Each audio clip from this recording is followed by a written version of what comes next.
Good evening, ladies and gentlemen. This is Dan Chat, the Killeen Daily Herald. Today I have the Sergeant of the Killeen Police Department, the first ever recipient of the Community Service Hero Award presented by the Greater Killeen Chamber of Commerce, and the founder of the Homeless Outreach Team, Kyle Moore. Or how you doing today, Officer Moore? I'm doing well. How about yourself? Doing good, sir. Appreciate you guys having me. This is actually pretty nice. I've never been in here as long as I've been in Killeen. That's actually cool. I didn't realize it was this cool. Yes, sir. And for those who don't know, I've been working with Officer Moore on getting the stories for the homeless population out here in Killeen. But today we want to talk about you a little bit. So can you tell us a little bit about yourself before you became an officer in Killeen? So, believe it or not, I used to be a chemistry teacher down in Beaumont, Texas, Beaumont Central Medical Magnet High School. It's no longer a high school.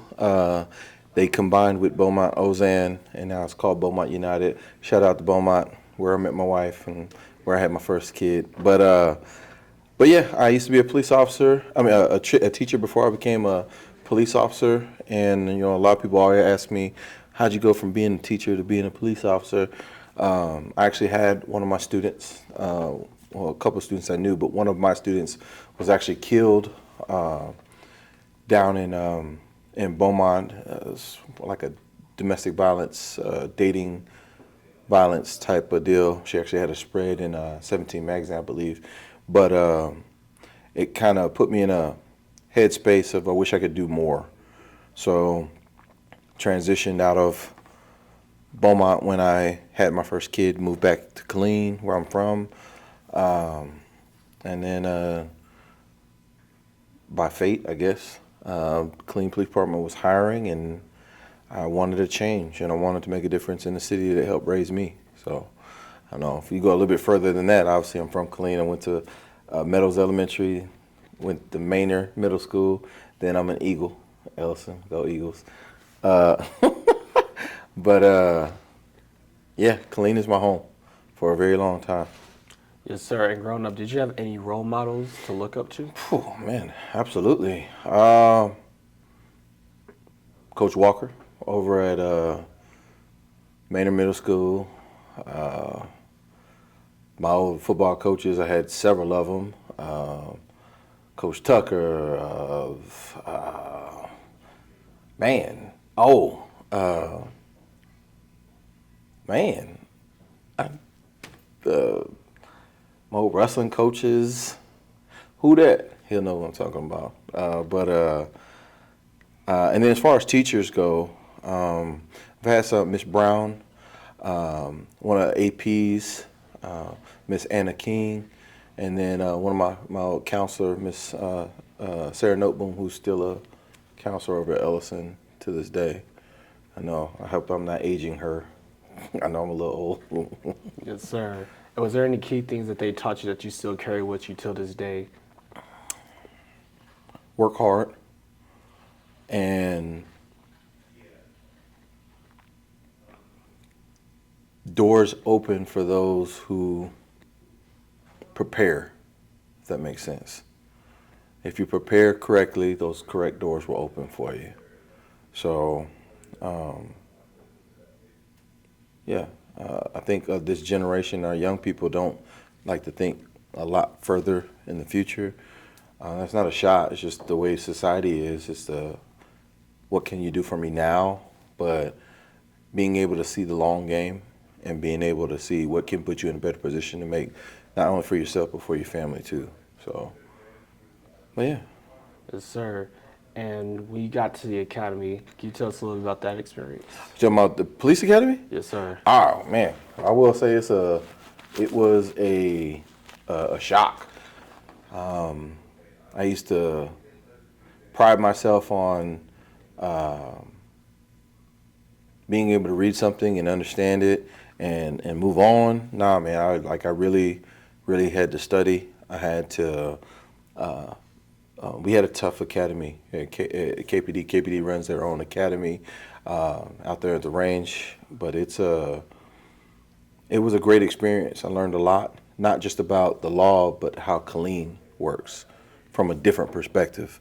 I was a kid ripping and running, and then you always had this view of what the police are doing, but it's different when you're actually sitting in the seat and they're telling you what you can and what you can't do. things and how dangerous it can be. So I'm very fortunate of the education I got from KPD. We have a great training staff that's out there right now. Yes, sir. And could you talk about some of those things that you saw in the community of Killeen that really made you want to act on and really focus on those efforts to try to make things better or So create some resource? I've always had the desire to help people. That's kind of why I went into teaching and coaching prior to me becoming a police officer. I always liked education, number one, and then I always liked that ability to give back. And then obviously being a police officer, it gave me an opportunity to not only bridge a gap between the community and law enforcement, but to get back to folks. It felt good working in the neighborhood that I grew up in, like driving around in the southwest side of Killeen, Willow, and then turn around and see my mom, my dad, I got my aunts, I got my neighbors, Mr. Griffin, all these individuals that I knew growing up as a kid, and seeing them now actually being a police officer to try to keep the streets and the neighborhood safe was actually pretty cool. Yes, sir. And with that drive, having the community right there that you grew up, enjoyed, and loved, did that help you get up to the ranks of sergeant? I will say this. I attribute me wanting to promote to a couple of people. Talking to my dad and my mom, of course, and then Chuck Kimball, former police chief. We're actually in a fraternity together, Omega Psi Phi, Fraternity Incorporated, greatest fraternity ever. That being said, he had told me he saw some things in me that, because I almost wasn't gonna take the test. I had some things going on with my family as far as my kids in athletics and sports, and then he kind of had a long discussion. What would be the long game? What would be better? All right, to work your way up or just stay where you're doing? Because I could have did the homeless outreach until I retired. It was time for me to try to be in the room to make decisions to make the police department better. So I went ahead and took the test. Got promoted in 2022, and then I'm blessed and fortunate enough to have the opportunity to come back and be a part of the unit that I helped create. So. Yes, sir. And you just touched on it. Can you tell us a little about the homeless outreach team? Yeah. So is what we do now, or what it was like when I first Origins. So I will say this: in 2017, Chief Kimball came, and him along with Commander Davis, they were discussing, hey, how can we make Killeen better? We had a lot of sizable homeless population, and so they put out a notice to say, hey, those who are interested in being part of the homeless outreach team, go ahead and put your letter of recommendation or your letter of interest in. So I submitted my memo, and I literally had no idea so I was doing some research. Okay, see what they're doing in Houston. Oh, Lubbock, seeing what they're doing up in Lubbock. And then I was like, how can we do this here in Killeen? I would like to think that my bubbly personality helped me get selected, but once I got selected, I thought it was going to be, all right, here you go, Kyle, this is how you do it. Nah, it was literally, all right, go off in the world and do great things, right? Figure it out, basically. They didn't say that, but they did say that. Got that opportunity, and I will say this, it was ups and downs. It was a lot of wins and losses, wins being helping people get off the streets, losses being people just don't want to help themselves type of deal. But what we were doing in 2018 to what we're doing today in 2025, it's like night and day. We have a social worker. Well, when 2018, it was just me. Then I was able to get a college intern, right? Kids that are in social work coming and interning with the homeless outreach team. And then it was like, so it went from me, and then had a couple of interns. Then it grew to now having 2 officers, a supervisor, and an LMSW, and 2 college interns. So that's just the homeless outreach part. Then you have our community engagement unit, which it was like a splinter off of the homeless outreach, taking over some of the responsibilities I was doing as a homeless outreach team. So it was cool, but I can't take the full credit for the community engagement unit. That was at the time Sergeant Angela Matthews. She's now a chief out in Pilot Point, Texas. Me and her, we sat together, and the chief, and we put our heads together and helped make what CEU what it is today, which is homeless outreach, our mental health co-responder program, and then our community engagement side of it as well. So I'm proud of it. I could talk about that all day. I don't want to like go on a tangent, but man, we do some really good thing. The easiest explanation of what CEU and homeless outreach is today is we're like the Swiss Army knife of the PD. We do so many things, and I think the group of guys I got, you met some of them. We got a good group of guys. Hopefully we have a couple more. So. Yes, sir. And I definitely see that camaraderie you built with your team. One day I appreciate came that. by and I saw you were just running that meeting.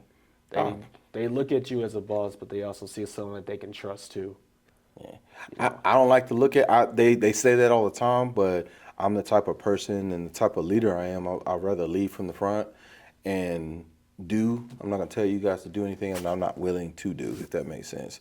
Now, I got to learn from that sometimes. Sometimes I got to step back and delegate, but sometimes you want to get out there and do. But I also don't want to be in a position where I am undermining what they're doing and just trusting in them to do what they need to do. And they do a great job.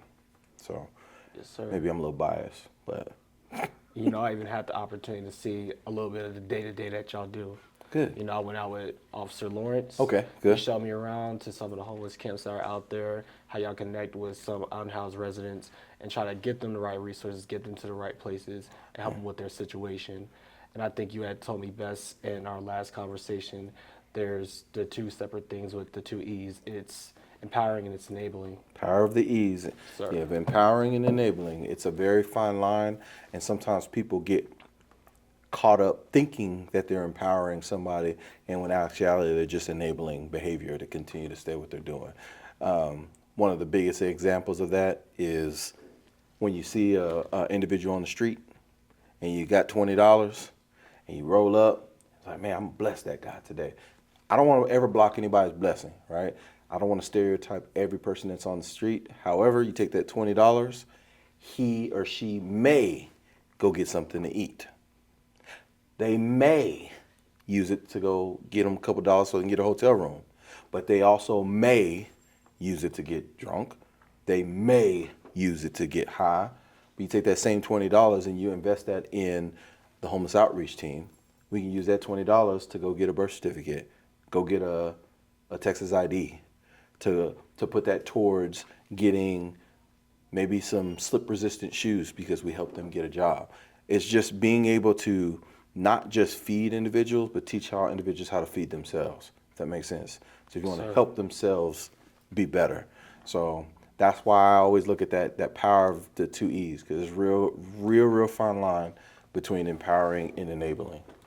At least that's just what my experience has been.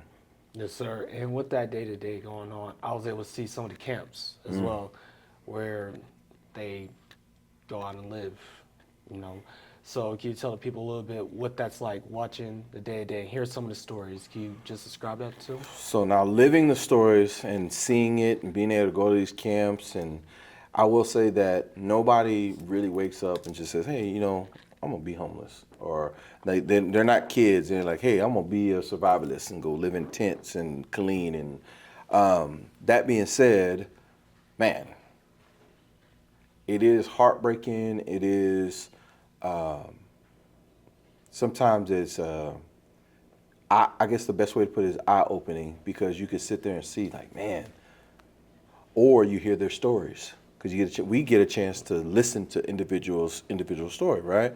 And you hear where they come from and the types of families that they came from. And all these people come from all walks of life. So I think that's important to figure out too, but they are people.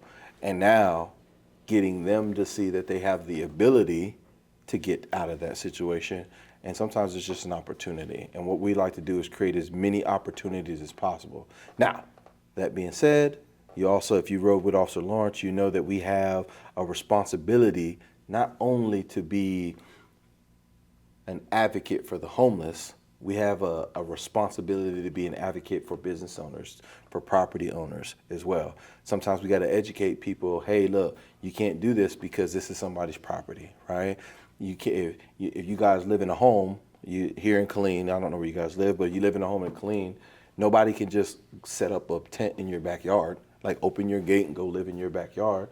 You and I will look at that and be like, okay, that's common sense, right? You know you can't do that. We have to sometimes educate people, homeless people or unhoused people, that same thing, right? Hey, look, we're not trying to be mean. We don't want you to go to jail. We don't want you to be charged with criminal trespass or whatever the case may be. But here's an option so you don't have to do that, right? Some people use those options, some people don't.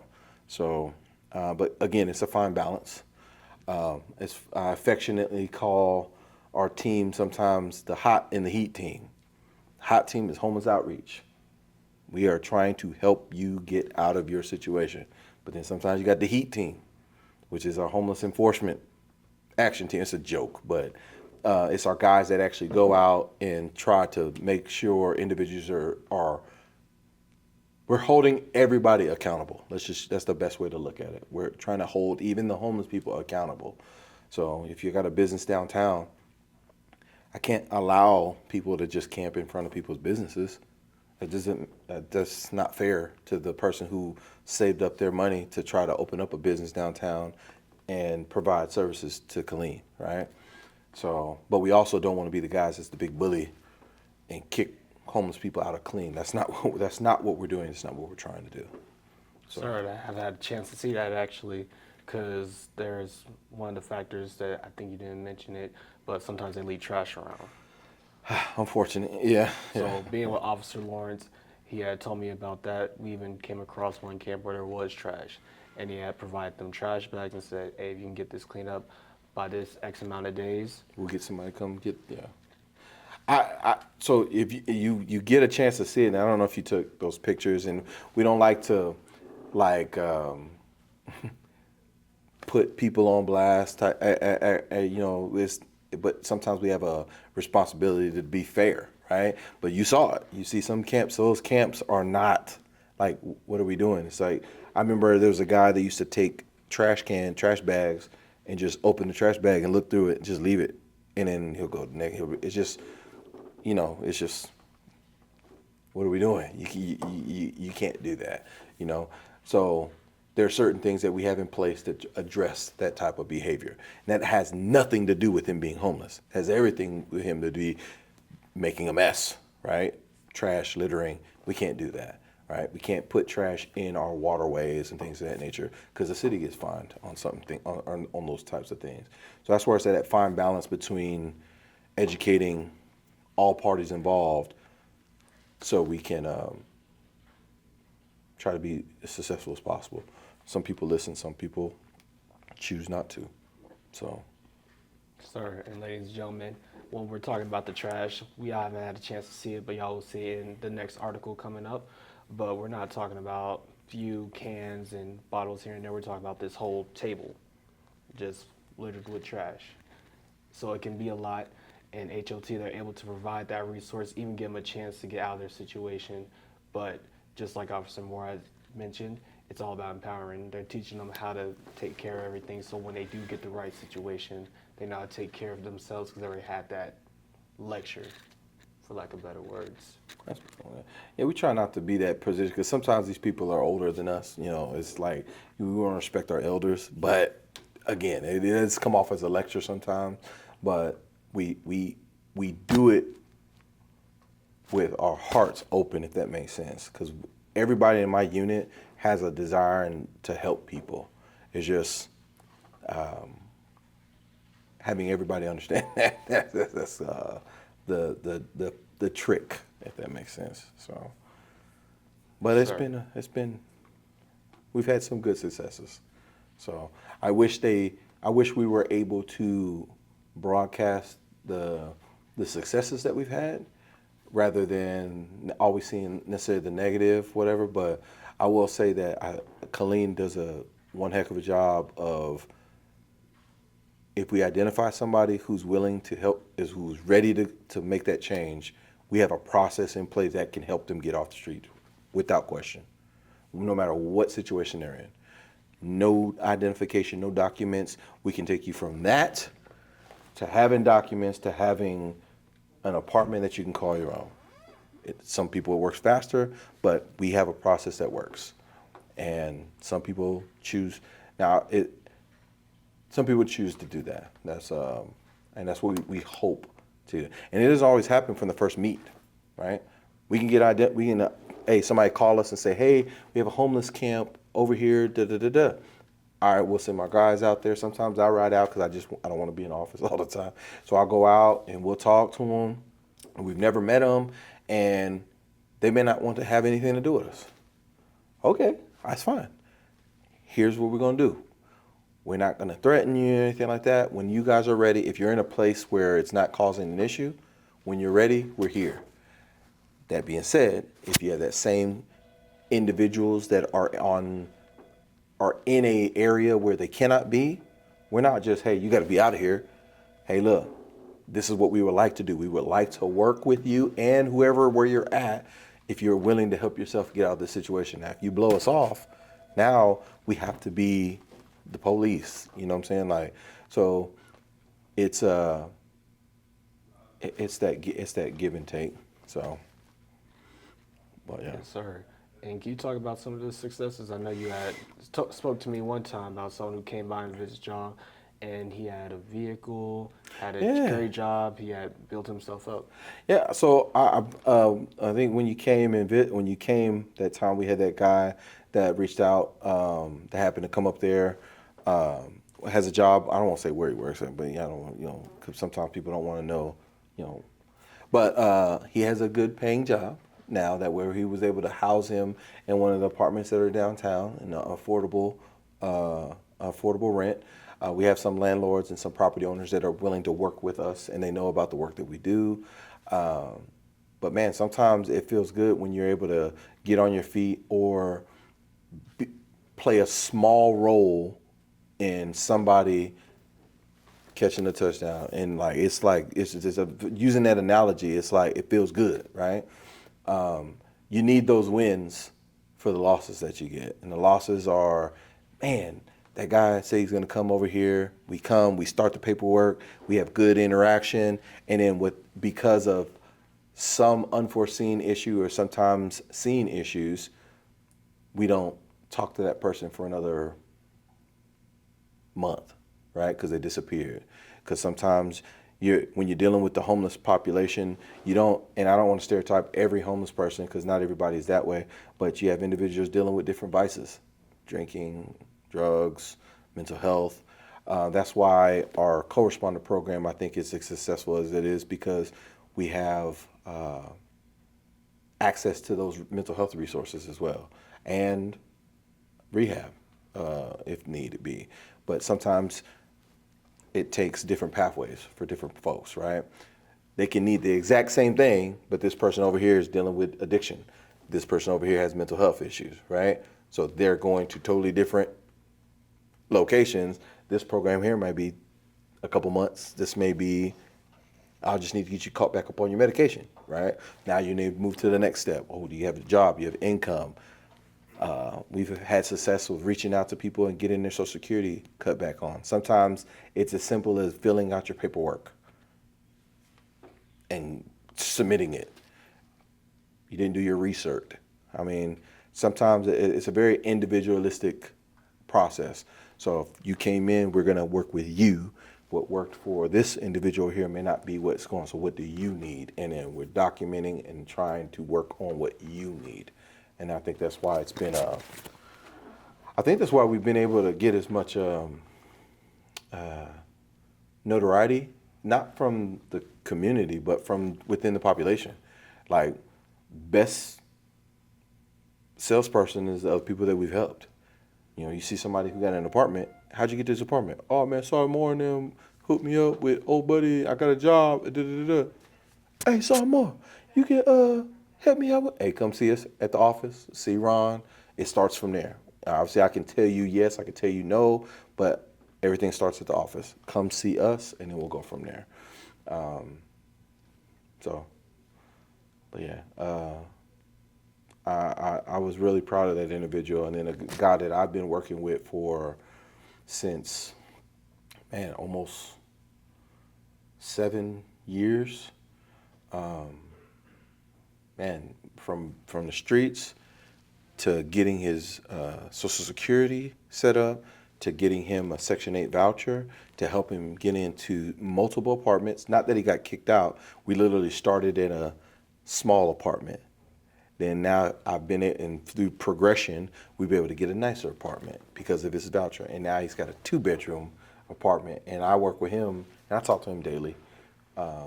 He's a good dude. So I'm happy for him, and he's super, super, super appreciative, even though I don't take the credit because it's him. He's got to want to do it. So, but yeah, man, this being in this space, being a police officer is one thing. Being in a space where I'm a police officer / like social worker, it's a different kind of feeling. You know, I can come to a scene and help take somebody to jail and hold them accountable for doing something, for causing harm to a victim, right? That's different. That's still much needed. We do that. We can do that if we need to.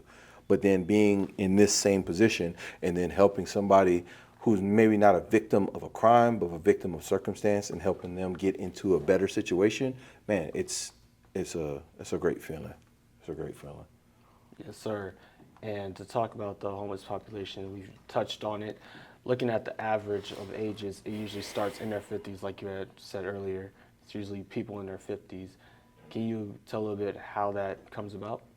So, I mean, we've kind of categorized our homeless population, at least as far as our guys in our unit. I would say that we probably do it around the state as well. You have your bridge dwellers, which is guys that are kind of like under your bridge, street walker type, right? You have your shelter seekers. Your shelter seekers are the ones that go to your homeless shelters. They go to the Salvation Armies, your Friends in Crisis, right? Then you have your couch hoppers, which is usually the younger population. Doesn't mean that they have to be young, but they'll, hey, you got stay at your crib tonight. Boom, you sleeping on your couch, and then be you there for a week or so, and then you may overstayed your welcome, and then you over at such and such house, right? Then you have your, I call them the survivalists. Those are the ones that are like in the woods and have the tents and everything like that. And their ages, I would say that your young people are, and when I say young people, I'm talking about your teenagers to 25, or usually you're in those couch hopping, right? Hotel stays, things of that nature. They try to focus on those. And then your street walkers, those, man, yeah, I would say 40 to 50 age. Don't know why that is. Maybe this, and I will say this: the ones that are out there, the majority of the ones that are out there are the ones that have what you call classified as chronically homeless, meaning that they've been homeless for multiple years. And it's hard to break that, if that makes sense. Not that we have to break something, but sometimes we have to break the mentality of, I got a place now, right? So when I'm on the street, I don't have a light bill.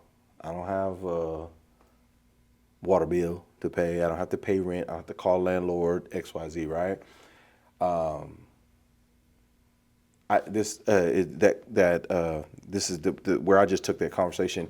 It brings me to, you guys here, Killeen Daily Herald ran a story back in 2020, 2021, where we had Lowe's. We had a Lowe's. We had a camp, like a Skid Row on Lowe's Boulevard, right where the Trail of Trees is at. It was probably about 10 tents.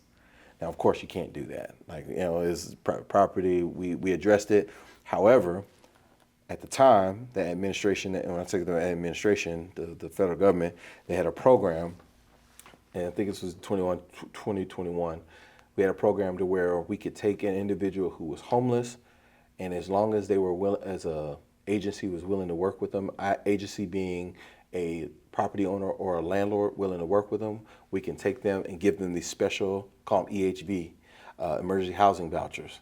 And we were able to take them from the street into an apartment, right? And I want to say that we housed probably 10 of those individuals that were on Skid Row. Now, of those 10,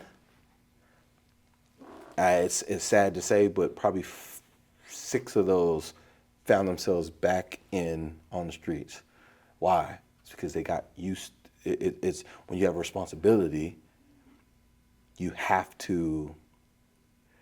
That's why the importance of like wraparound services and the importance of not just getting them housed, but getting them mental health treatment, getting them therapy, whatever the case may be, financial literacy.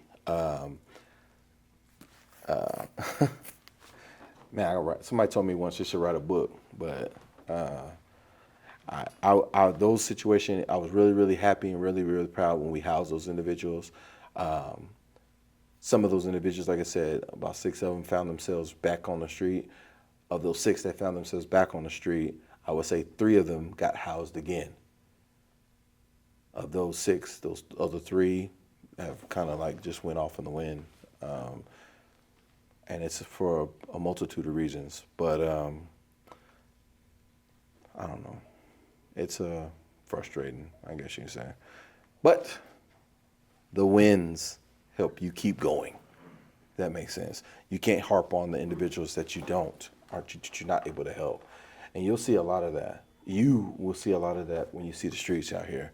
You'll start to know who these individuals are. You'll see a person under the bridge and you'll be like, oh, that's such and such. Especially if you came around us, I'm making up a name. Oh, that's Joe, right? What's going on with Joe? Joe drinks and he don't want no help. He don't want to go to an apartment. All right, Joe, we're not gonna force you to take this apartment, but you can't be over there. So you can't be there. And it's not us threatening you. That's just saying, hey, you can do what you want to do, but you just can't do that over there. All right. And he does what he does. Hey, Joe, and every time we see him, hey, what's up, Salmo?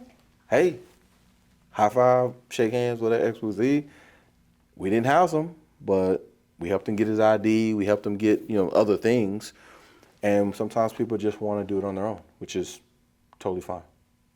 So I'm real excited for you, not necessarily just for the coverage and everything like that, but sometimes people got to see the real. I follow the comments. I don't really talk on social media. Like, you guys will post something and I read all the comments. People be like, oh my gosh, how dare these poor people, and this and this. And I'm thinking to myself, like, man, some situations it is that. But then when I see a news article or I see an agency or somebody coming, oh man, I helped this guy here, boom, and I look at the guy, it's like, I know that guy. I'm not gonna get on there and be like, man, he was just in our office last week and he said he didn't want no help. He'd just rather stay out there and panhandle. I'm not gonna put that out on me, because now it kind of puts a stain on all the other homeless, right? But I also don't want to. It's funny when I read the comments when people who don't know, you get an opportunity. Not too many people have seen what you've seen, as far as riding and seeing the actual camps. They have not seen that because it's hidden. You will be able to see that if you see our presentation.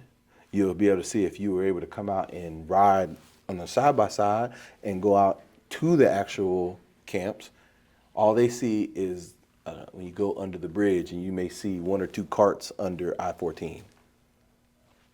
That's not a lot of the camps that we have, right? But I'm glad you were able to see that type of stuff. And if you post pictures, maybe they'll get an understanding of what some of the stuff and why so many people get frustrated with the homeless, because I can see it.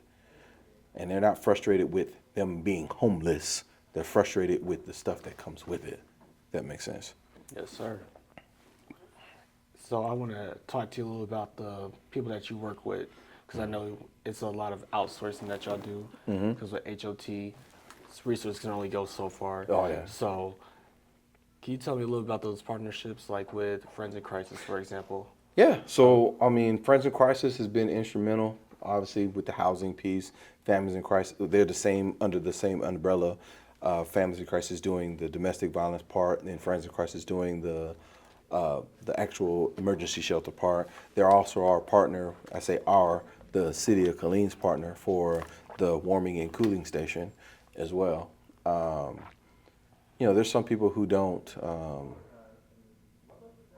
like Friends in Crisis for whatever reason. I mean, I hear the back and forth of why. That being said, they serve our purpose. Salvation Army does a great job in Temple, Cove House, Brian and them, and Cove. I mentioned the Salvation Army. You have Our Lady Angels Maternity Shelter in Temple. Feed My Sheep, which is not necessarily a shelter. However, Feed My Sheep is an organization that feeds. They do mental health. They do counseling. They do. It's like a one-stop shop there in Temple. Family Promise and their facility. There's a new organization that's out there that I really love to promote is New Life Village. They're working with population of aged out foster kids, and they have property off of 195, and they're building a tiny home village out there for those individuals. Like that's actually happening. There's a lot of people who don't know that. So, so New Life Village, shout out to them. But there's different organizations that are out there that are doing the work. Obviously our VA reps, I can't say enough about them. Endeavors, things of that nature. We wouldn't be able to do what we do if we didn't have the partnerships and being able to connect the dots, if that makes sense. But there's some organizations that are out there right now that are looking to try to fill the gaps, if that makes sense. JT and God's Armor, they're an organization that's trying to fill the gap. There's some good things that are coming from them, so look for that. I'll be pushing more information about that as they come. But I don't know. There's some decisions and some stuff that have happened that kind of put a pause on certain things, but the work's not going to stop. We're not going to stop trying to do what we can do to help those individuals. Yes, sir. And I know what you're talking about because you just said yourself there's places here, there, and there. But there was one place that was put on pause, the reunification project, which could have been right there in the center where all could come together and be a big help to the homeless population. Yes, sir. Yeah. Again, as far as it's unique being in a position I'm in. Obviously, I work for the city, and the city has decided to put that on, and they have all the reasons which in the city council meeting. One thing that's been assured to me that it's just on pause. So I'm gonna say I have reserved excitement for individuals to realize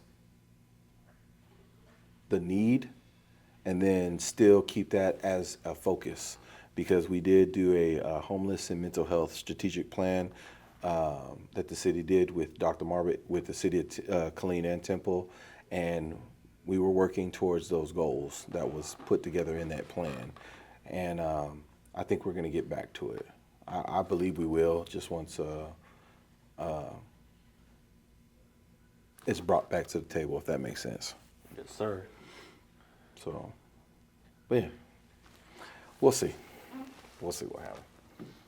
We have some good ideas that are coming out there, and it sucks being in a position where you want to say what those ideas are, but you gotta wait. You know what I'm saying? Because you don't wanna derail that. So I have some excitement coming up. So just look forward to. There's still work being done right now for the homeless population. I just don't want people to think that the city has done that. The city has not stopped, if that makes sense. You have individuals that are in position to keep that train moving. If just because this door closes doesn't mean that we can't matriculate over to this door and see if that will open. And that's what I'm hoping that will happen. Yes, sir. And there's also an organization that you happen to sit on the board of. Could you explain that to the people? Yeah, so I'm on several boards. I'm on the Texas Homeless Network board, the Texas Balanced State Continuum Care, so 215 of the 254 counties. I'm the Seat 12 law enforcement representative, so if you go on a TexasHomelessNetwork.org, you'll see us, all the board members that are part of that. I'm also a board member for Central Texas Youth Services, which is an organization that primarily focuses on ages from 17 to 25. They also have the Option House, which is downtown Killeen as well, which focuses on the youth. Then I'm also the chairperson for the Central Texas Homeless Coalition currently. So, and that is an organization that kind of champions the homeless, and they serve Bell, Corio, Lampasas, and Hamilton County. So busy, but do it while you're semi-young. No, I'm just Yes, sir. So today we've talked about homeless population, your story, and one thing that you've really highlighted on is that Killeen is very active with what's going on. Yeah. Very active, and the reason why the population grows here and there, it's not a big growth in numbers, but you can say you see new people come out every day, sir. But it's not because nobody's trying. It's just either it's chronic or it gets to a point where they're at a certain age where they can't reverse the situation they're in. Or they get comfortable in that situation. But I also say that the homeless population is not just the people that you see on the streets, like you see in Austin and everything like that. We do have that other population we didn't necessarily talk about, or I didn't talk about, with inflation, rents, things that come up, we have a high eviction rate. All right. Why? That's just society. That's going across the nation, society. Wages are steady, but cost of living is going up. At least that's what it's presenting itself as. So, if you have somewhere that used to be, say, $500 a month, because of some renovations and because of new ownership, rent may be $700 a month after they've done their rent. You know what I'm saying? So that price points people out, and people find themselves a paycheck away from finding themselves with a letter on their door. We get those calls all the time. We actually, we get those calls all the time, and we try to do what we can to try to help those individuals before they get evicted. But if you know what time it is, it's the end of the budget year, so a lot of agencies don't have that funding. New funding begins in October, so that's when the fiscal year starts over so not just for the city, for a lot of the nonprofits in the area as well. So you'll see a lot of numbers pick up as far as being able to help people stay in their situations. There's several times of the year where people find themselves, the numbers are up higher. November, Christmas time, tax time, in the summertime. Because sometimes people say, I can make it if I just my check's coming. So I'm not gonna pay this time because I know my check's coming. And then something happens and it doesn't hit.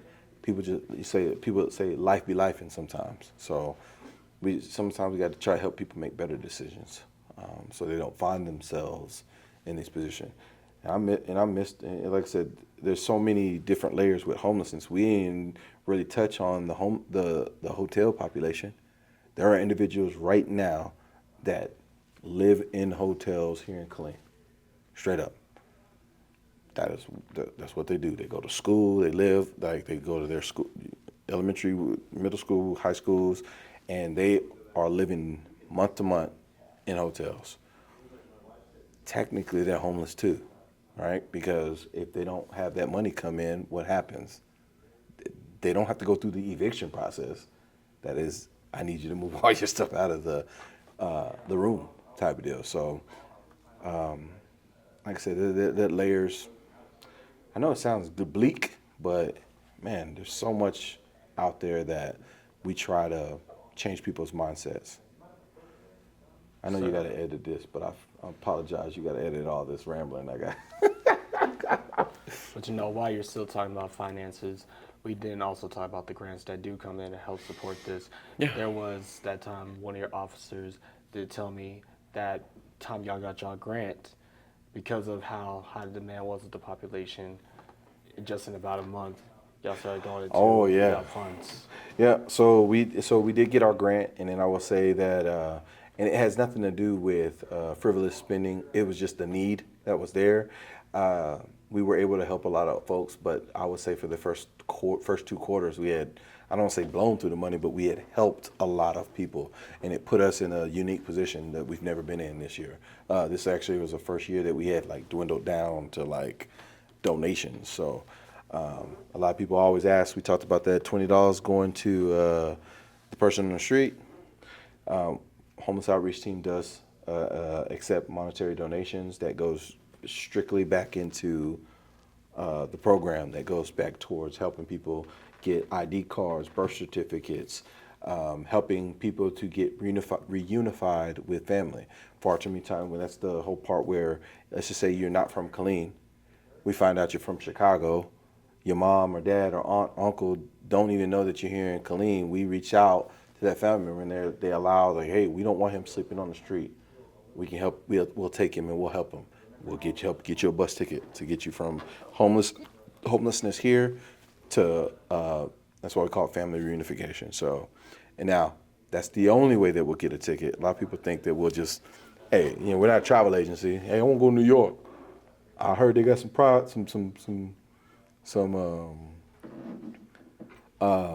stuff, and I heard they got good shelters in New York. And we're not just sending homeless people just to be homeless somewhere else. So, Yes, sir. But, and then also the community closet as well that y'all have.